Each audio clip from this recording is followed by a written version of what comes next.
The year was 2437. Humanity had changed the face of the solar system. Cities floated on Mars, mines worked on Titan, and great ships moved between worlds like flying giants. People believed they were alone, but no one truly knew what waited beyond the dark edge of space. Then one night, everything changed. It started with a signal. A strange, broken sound came through the deep space communication network. At first, scientists thought it was static, just another cosmic noise. But within minutes, the signal grew stronger. It was not random. It had rhythm. It had structure. It was a message. At the Earth Communications Array in New Geneva, a young scientist named Dr. Ilara Voss watched the signal come alive on her screen. The code looked like waves of light and shadow, too perfect to be natural. She tried to decode it, and what appeared made her blood run cold. The message contained words in hundreds of languages, English, Mandarin, Russian, Hindi, Arabic, all mixed together repeating the same chilling line. Submit to the Galactic Empire, or be destroyed. At first everyone thought it was a hoax, maybe a hacker, maybe an AI gone rogue. But when the same message appeared in every communication system on Earth, Luna and Mars, the truth could no longer be ignored. Something or someone and from beyond the stars was talking to humanity. The United Earth Council gathered in emergency session. Generals, presidents, and scientists filled the room. The atmosphere was heavy with fear. The question was simple. Was this real? But Ilara had already found the answer. While studying the signal, she noticed something impossible.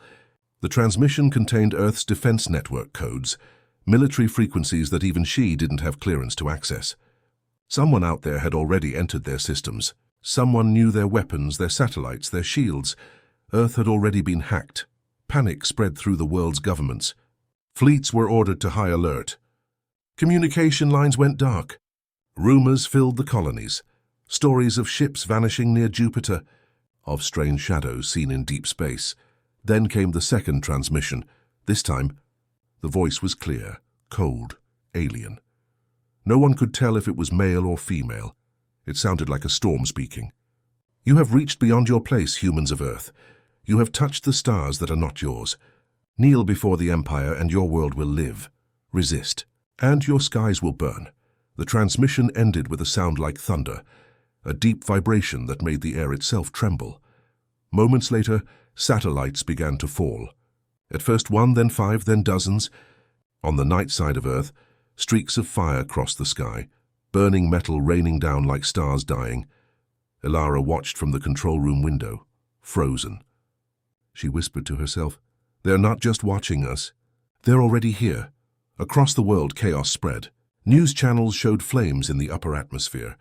Space agencies tried to make contact, but every signal was jammed.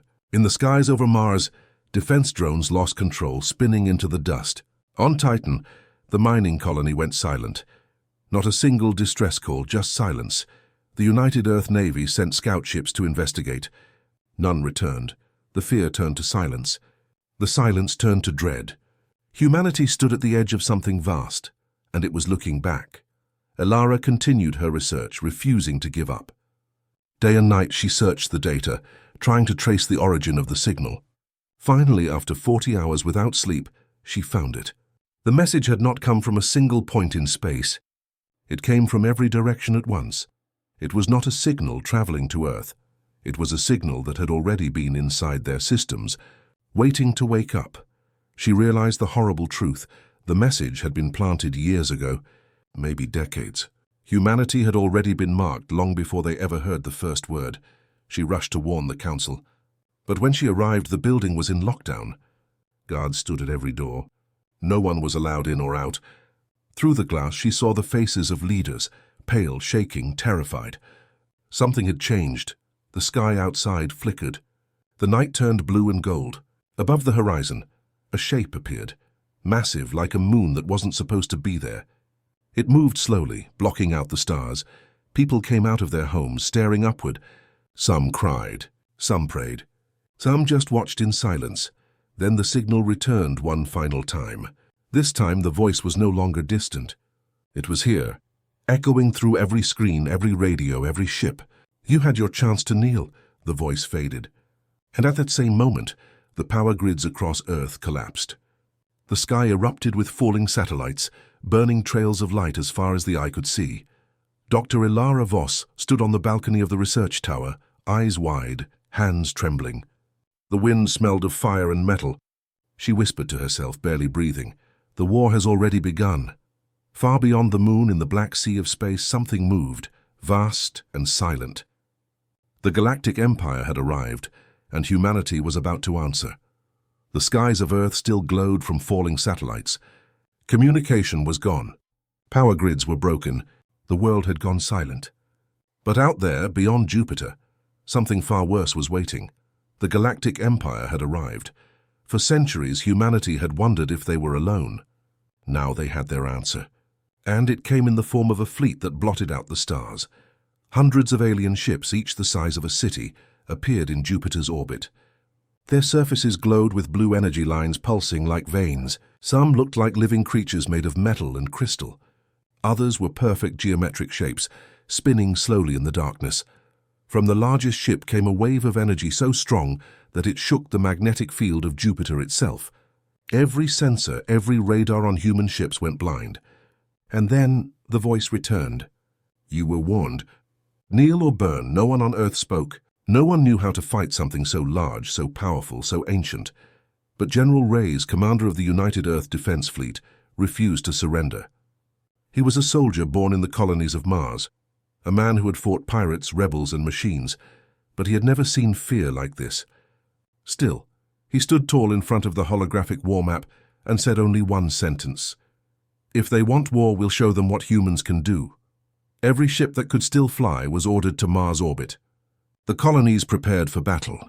The United Fleet gathered, thousands of ships from small corvettes to massive carriers. Humanity was not ready, but they would fight anyway. Meanwhile, Dr. Ilara Voss continued to work from the darkened labs of New Geneva. She studied every fragment of the alien transmission, hoping to find a weakness. What she found shocked her. The alien technology was not digital. It was organic, alive. The Empire's ships were not built like human machines. They were grown, living metal powered by something that pulsed like a heart. When she looked deeper, she saw strange data patterns that reacted to human attempts to read them, as if the system was watching her back. "They learn fast," she whispered. "They're adapting to us already." 2 days after the first transmission, the Empire made its first move. A massive ship entered Mars orbit. Its shadow covered half the sky. The people of the Mars colony, New Horizon, stared upward in disbelief. Some screamed. Some simply fell to their knees. Without warning, the alien ship fired. A beam of white light struck the colony. In 1 second, New Horizon was gone, turned into dust and plasma. The light faded, and only silence remained. Across the solar system, humanity watched the broadcast. Billions of people saw their first colony burn. Fear turned to rage. General Reyes slammed his fist on the command table. "No more running," he said. "We fight here." He ordered the fleet to form up around Mars. Thousands of human ships powered their engines, glowing red against the cold of space. The humans called their plan Operation Iron Dawn, a desperate defense to stop the alien fleet before it reached Earth. As the fleets faced each other, the difference was terrifying. The Empire's ships looked endless, shining, perfect, ancient. The human ships looked small, old, fragile. But inside those steel hulls beat human hearts full of fire. The battle began. From the human side came missiles, lasers, and plasma cannons. From the Empire came energy waves and storms of light that tore through entire fleets. Ships exploded like tiny stars. Communication was chaos. Every second felt like an hour. General Reyes' command ship, the Iron Resolve, fired all weapons. "Target the engines!" he shouted. "Make them feel us." And they did. For the first time, one of the alien cruisers broke apart. The humans cheered, the first victory. But celebration was short. The Empire responded with power that no one had imagined. One alien ship opened like a flower, releasing hundreds of smaller drones. They cut through human lines like knives through paper. Entire squadrons vanished, but humanity didn't stop. Even as ships burned, they kept fighting. Pilots shouted across broken radios, engineers worked through fire and smoke, and soldiers sacrificed themselves to buy time. Somewhere in the chaos, a small human scout ship, the Valiant, slipped through the battle unnoticed. Its mission was not to fight but to learn. Hidden in the shadows of asteroids, the Valiant recorded everything: energy signatures, shield patterns, and movement of alien ships. Inside, Captain Mira Solis whispered to her crew, "We can't win today, but maybe we can find out how." Back on Earth, Ilara watched the data from the Valiant. Her hands trembled as she noticed something strange in the alien energy readings. The Empire's power cores reacted differently to certain frequencies, as if they were alive and afraid of something. It was small, almost invisible. But to a scientist, it was hope. She sent an urgent message to the Fleet Command. "I found something. Their ships are alive. And every living thing has a weakness." The message reached General Reyes seconds before his ship was hit. He smiled for the first time that day. "Then we'll find it," he said. "And we'll hit it hard." Outside his window, space burned with the light of thousands of dying ships. The Empire thought humanity would kneel. But humanity had only just begun to stand. The Valiant turned toward the dark side of Jupiter, carrying the data that could change everything. Behind them, Mars burned. Ahead, the Empire prepared to finish what it started. And somewhere in the silence of deep space, humanity's answer was forming. The war had begun. Mars was gone. The Empire's ships ruled the solar system like dark gods. Earth hid behind silence, waiting for the next strike. But humanity had not fallen. Not yet. Far from the burning colonies, a small ship moved through the shadows near Jupiter's rings. The UES Valiant, scarred and half-broken, carried the most important data in human history, the key to fighting back. Inside, Captain Mira Solis and her crew studied the recordings of the alien fleet. For 3 days they worked without rest, and then Dr. Ilara Voss's voice came through the static of the comms. "Their ships are alive. They feed on energy. But certain frequencies disrupt their power cores. We can use this." Mira leaned forward, her tired eyes glowing with new hope. "You mean we can hurt them?" Ilara nodded from across the hologram. "More than that, we can kill them." Back on Earth, the underground military bases roared with life. Engineers worked in darkness, building strange new weapons: electromagnetic bombs, frequency disruptors, plasma warheads. The plan was simple but dangerous: strike fast, strike hard, and never let the enemy recover. They called it Operation Iron Dawn 2, humanity's counterattack. General Reyes, now scarred and limping from the last battle, stood before his officers. His voice was cold but steady. "They think they've broken us. They think we'll kneel. But we are not built to kneel. We are built to rise. Let's remind them what humans are." Every soldier, every pilot, every technician stood silent for a moment, and then the entire command room erupted in a roar. The battle began at the edge of Saturn. 3 human fleets jumped out of orbit, engines blazing blue fire. They attacked the Empire's forward command ships, a move so bold that even the aliens did not expect it. The first human weapon detonated, a small metallic sphere dropped by the Valiant. It released a pulse of sound and light invisible to human eyes. The nearest alien ship stopped moving. Its glowing veins flickered. Then, for the first time, an Empire warship screamed, its living metal twisted, melting in pain. Its shields collapsed. The humans opened fire, railguns, plasma, missiles, everything at once. The giant alien vessel broke apart, burning in silence. The Empire had taken its first true wound. Across the human channels, a single phrase spread like wildfire: "They can bleed." Every pilot heard it. Every soldier whispered it. And hope, something that had been dead for weeks, returned. But the Empire was not beaten. Within minutes, dozens of their ships turned toward Saturn. The sky filled with energy storms and beams that split moons apart. The human fleet scattered, weaving between rings of ice and rock. Captain Mira's Valiant led the counterstrike, targeting the largest alien battleship.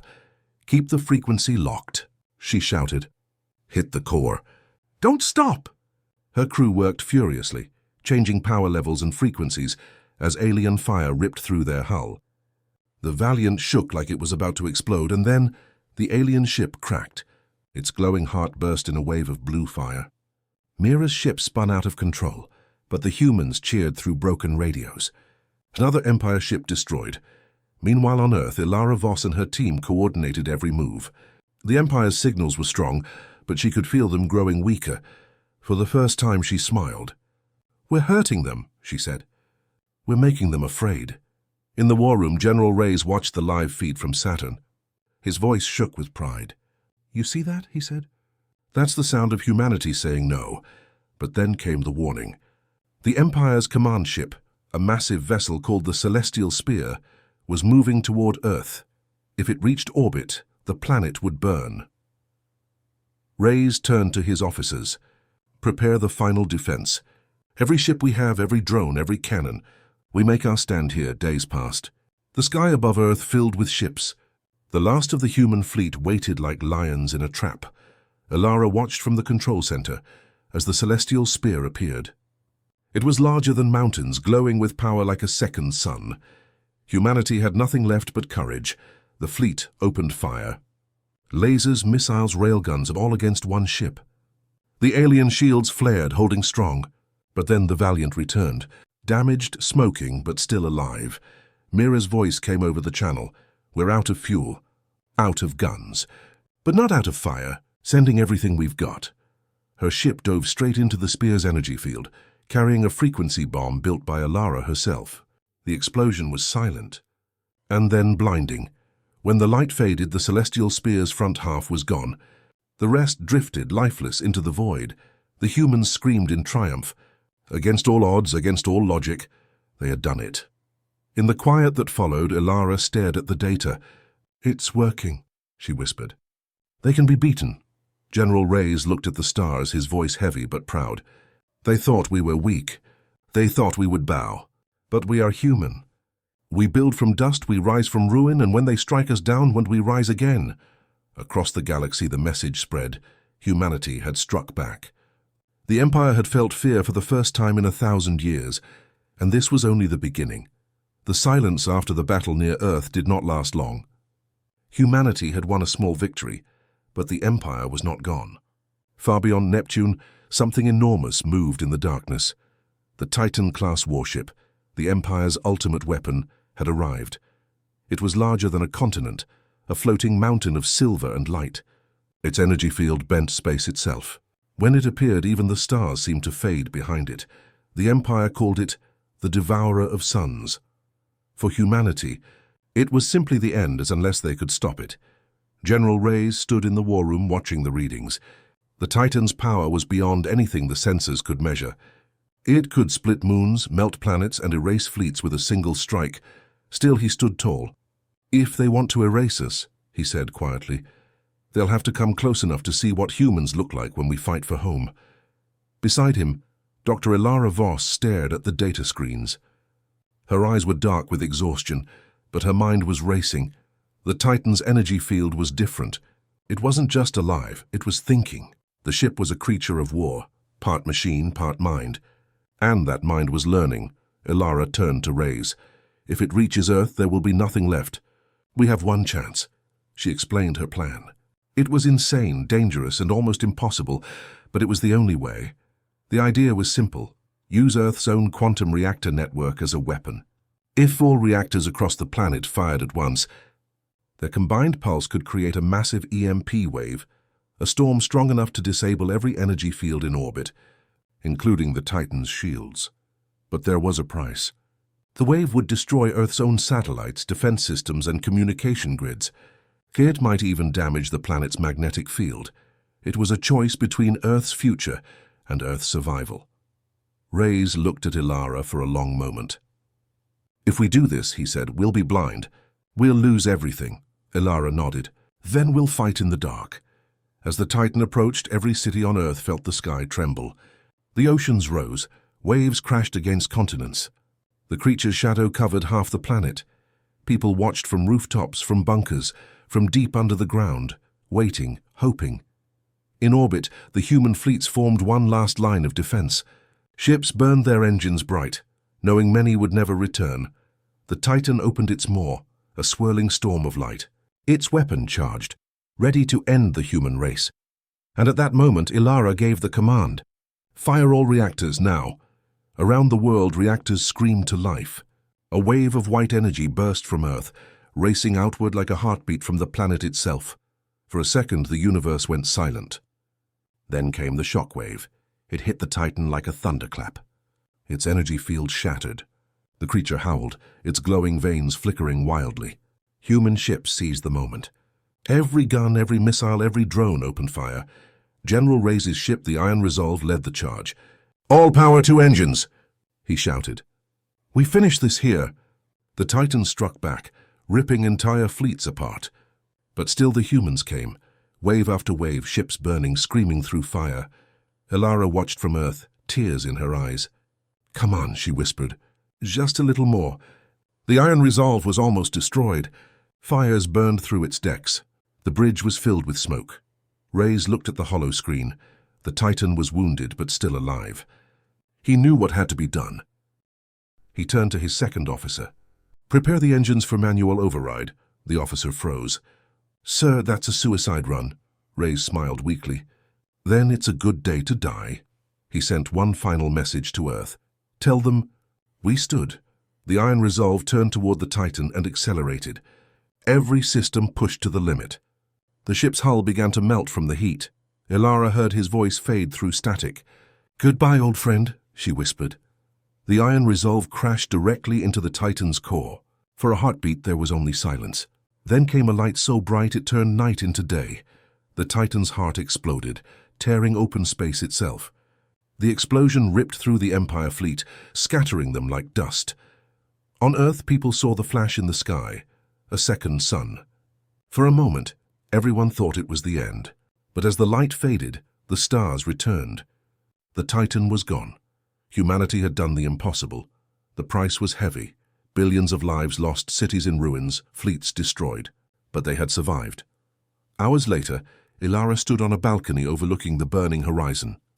She held a data chip in her hand, the last recording of General Reyes' final message. "If you can hear this," his voice said, "remember what we are. We fight not because we wish to win, but because we refuse to lose." Elara closed her eyes.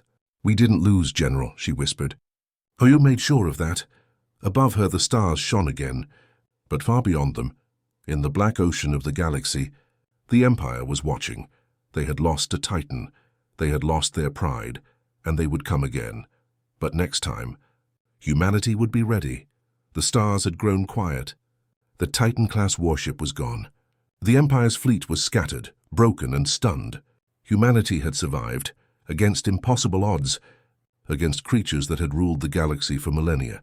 But the cost had been high. Earth's skies were black with smoke from destroyed satellites and damaged cities. Mars was a scarred ruin. Colonies on Titan, Luna, and Europa had been lost. Every human heart carried grief. Every home carried loss. And yet humanity was alive. General Reyes' final sacrifice had saved the planet. His name became legend across the colonies, whispered by survivors as the man who had given everything to ensure humanity's survival. Dr. Elara. Voss stood on the observation deck of the rebuilt space station above Earth. She looked at the stars and thought of the countless humans who had fought, bled, and died. She knew one truth: humanity was not weak. Humanity would never bow. She sent a message into deep space. Simple, bold, and clear. This is Earth, we do not kneel. We stand. For the first time, the galaxy listened. The Empire's commanders retreated to the far edges of known space. They had never faced such resilience, such courage, such unyielding determination.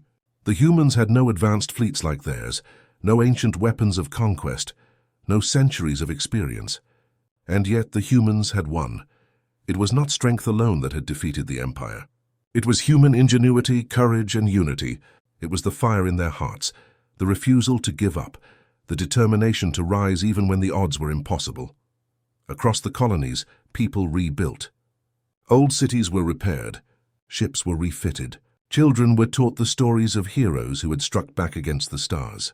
Every generation carried the memory of those who had fought. In orbit above the Earth, the survivors of the United Earth Fleet gathered for the first time. Ships from Mars, Luna, and the remaining Earth forces floated side by side. They were battered, half-destroyed, but proud. General Reyes' second-in-command, Admiral Solis, addressed the fleet. Her voice echoed through every ship. The Empire believed they could crush us. They thought we would kneel. But we showed them that humanity is not to be controlled. We fight, we survive, and we rise together. The crew cheered. The human fleet had become more than a fighting force. It was a symbol, a beacon of hope for every corner of the galaxy. Far beyond the solar system, rumors of humanity's victory spread. Traders, explorers, and other civilizations who had never dared approach the humans now reconsidered. Some came to study them, others sought alliances. And yet humanity did not seek war. They sought only survival, growth, and the knowledge that they could stand against anything the universe could throw at them. Years later, a small ship lifted off from the rebuilt Earth. Its hull was white and silver, painted with the words Humanity Ascendant. On board were explorers, scientists, and diplomats. Their mission was simple: to find other worlds, to meet other civilizations, to show that humanity had risen from the ashes of fire and destruction stronger than ever before. Elara watched the ship leave from the control deck, smiling softly. The galaxy was vast, dark, and full of unknown dangers. But humanity had learned a lesson stronger than any weapon. They had learned to stand together. They had learned that courage could defy even the greatest power. And they had learned that even when all seemed lost, the fire of humanity could not be extinguished. Back on Earth, under the quiet night sky, children looked up at the stars. Their parents told them the story of the Galactic Empire, of the Titan, of General Reyes, and the brave men and women who had faced impossible odds. One child pointed to the sky and whispered, "We will go there one day. No one will ever stop us." And somewhere far away, in the empty reaches of space, the Empire knew the truth. Humanity had survived, and their fire now burned brighter than ever. The galaxy would remember this moment. The galaxy would remember humanity, and humanity would rise.